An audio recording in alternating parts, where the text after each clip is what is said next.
Thomas Baldrick here at ASH 2014 in San Francisco. Delighted to have with us Dr. Claire Harrison from Guy's in St. Thomas in London. Thanks for stopping by again. No worries, great pleasure. So let's just chat. Where are we in the MPN space today? So the MPN space, we're a decade on from the first description of the JAK2 mutation, and at a point where just this week, ruxolitinib, JAK1/2 inhibitor, Jakavi, has been approved by the FDA for the management of PV patients based on the phase 3 study, the RESPONSE trial. I see at this ASH a lot of information about incorporating molecular data, the calreticulin mutation, epigenetic mutations into prognostics, particularly in myelofibrosis.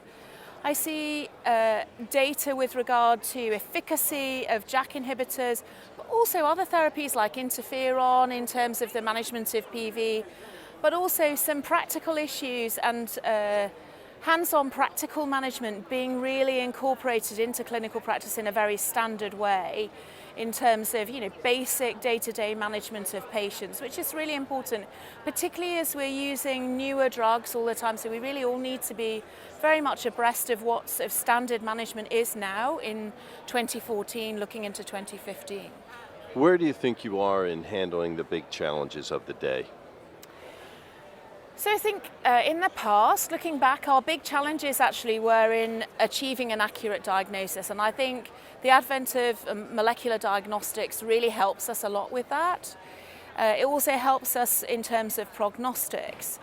Some of the challenges that we face across the world are actually with reimbursement of modern therapies. So many of us will be thinking, well, great that the FDA has approved ruxolitinib, but well, in England, we have to face NICE approving this drug, gather more data, etc.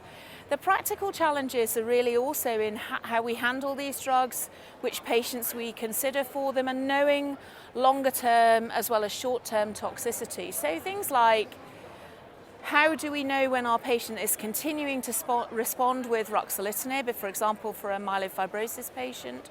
And which patient might we consider for some of the many clinical trials that are going forward? For example, the combination studies. We see at least 5 different combination strategies presented at ASH.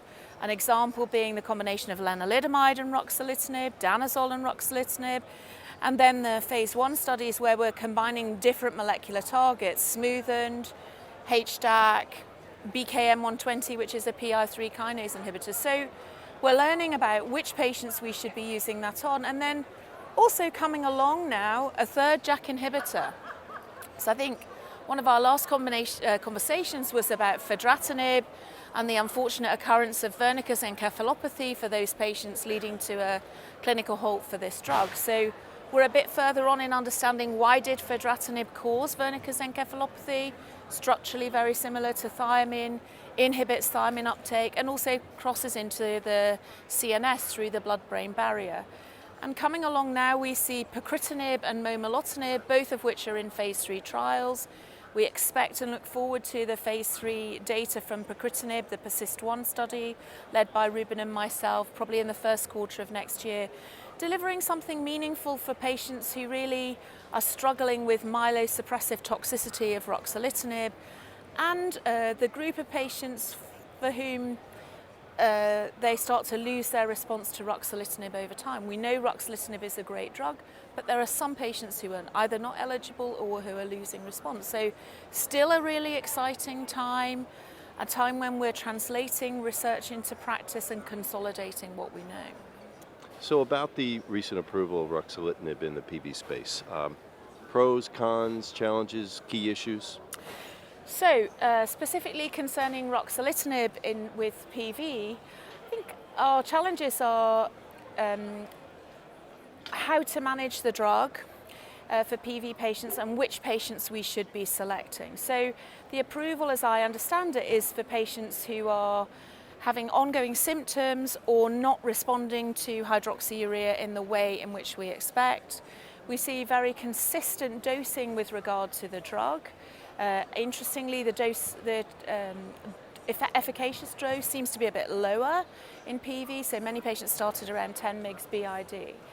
I think some issues remain with the basic management of PV though, so we mustn't forget to know our patient's vascular risk. Even if they're on ruxolitinib, we still have to know that. We still have to keep their hematocrit less than 0.45. We still have to use aspirin for those patients, and we have to be mindful of what our therapeutic target is, as well as side effects of ruxolitinib. So thinking about infectious complications, mindful of herpes virus reactivations, etc. So we can look to the new, enjoy the new, know how to use it, but still remember the really old-fashioned important facts when managing our PV patients. Very good. Thanks for stopping by. Always a pleasure to see you. No worries. Thanks very much. Okay.